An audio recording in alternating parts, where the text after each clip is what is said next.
Okay, so today what I want to talk about is the connection between plant food cultivation and slavery.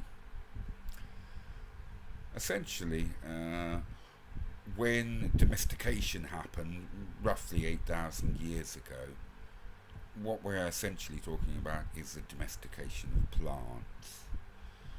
Animals had clearly been domesticated before then. Dogs and cats is one example, but the other example is using animals such as ruminants and travelling with them. A nomadic lifestyle, travelling with sheep, goats, particularly. And some people in Africa still do that, and they pretty much live on blood, which they'll cut into, say, a sheep or a goat, and drink the blood, and then seal the wound, and obviously milk from udders. And they could do that, and they could have a nomadic lifestyle. Perhaps occasionally for a celebration, they might kill a creature and eat the meat itself. Um, Plant food cultivation, on the other hand, is very, very different. Plant food cultivation demands that people stay in one place, because obviously you've got to cultivate the plants, wait till they grow, and then once they've grown, you've got to store them somewhere. Um, and that is the very opposite of a nomadic lifestyle. People might say, well, did humans really live a nomadic lifestyle? And I think the answer is yes, we did, and the reason why we can prove that is because everybody loves to travel. I mean, who doesn't love travelling? It seems to me that our passion for travelling as modern humans is a remnant of that nomadic lifestyle.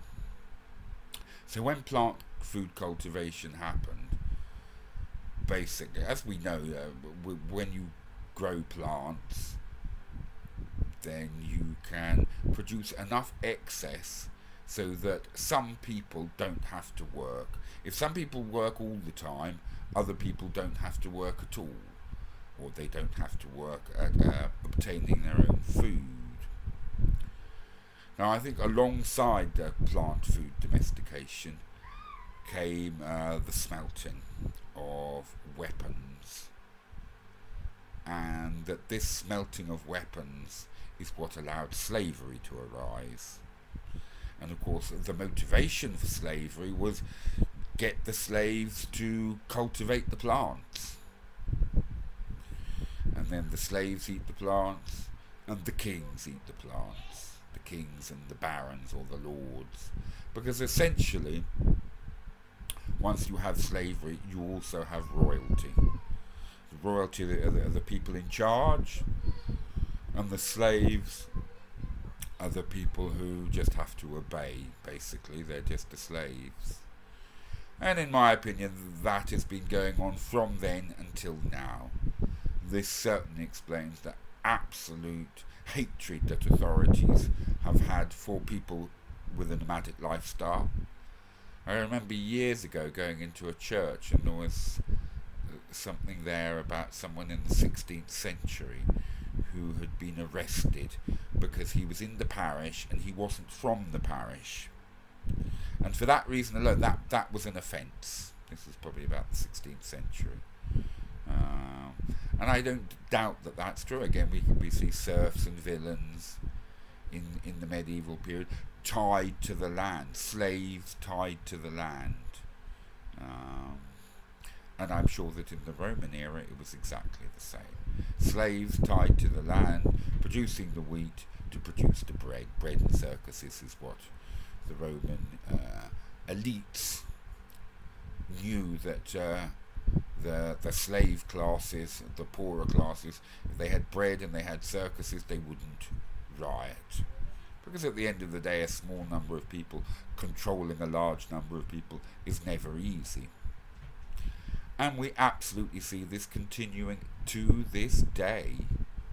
Hatred of nomadic lifestyles, albeit the internet may start to break that, but as we've seen with the great controversies from working from home, that many people savagely and ferociously dislike this, because they dislike the idea that, you know, somebody could be wandering all over the world with their laptop, with an internet connection wherever they go, and do their work and earn their money while maintaining a nomadic lifestyle rather than maintaining a fixed lifestyle. What unfortunately we also see in the modern world is this obsession with plant food and with the rise of veganism.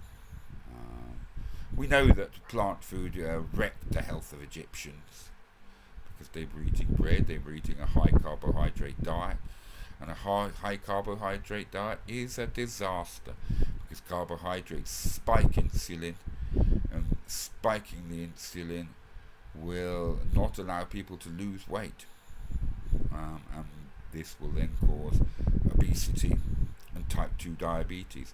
Also, carbohydrates aren't very satisfying, and people just tend to cram their face full of them. They cram their face full of these carbohydrates, but stimulate the insulin, which stimulates further hunger. I mean, the classic is you go and take a Chinese takeaway, you're feeling absolutely stuffed afterwards, and an hour later you're starving again. Whereas, of course, with a high-fat diet, mostly meat, you eat and then you don't want to eat again for a few hours because it's a satisfying fat-filled diet. And the whole trend towards low-fat, high-carb diets and towards plant food diets, it's making people sick, but it's also compounding the issues of slavery. Now, I know that many vegans, they think that they're very radical, but in fact, their radicalness invariably comes down to, oh, well, the state must solve all problems, which, of course, isn't radical at all. That's not about autonomy. It's not about small is beautiful. It's about large is beautiful. And in my opinion, we need to move away from that paradigm and towards a paradigm of mostly animal agriculture and of trying to restore the old ways of being, end slavery, and restore a more nomadic lifestyle for most people. Thank you.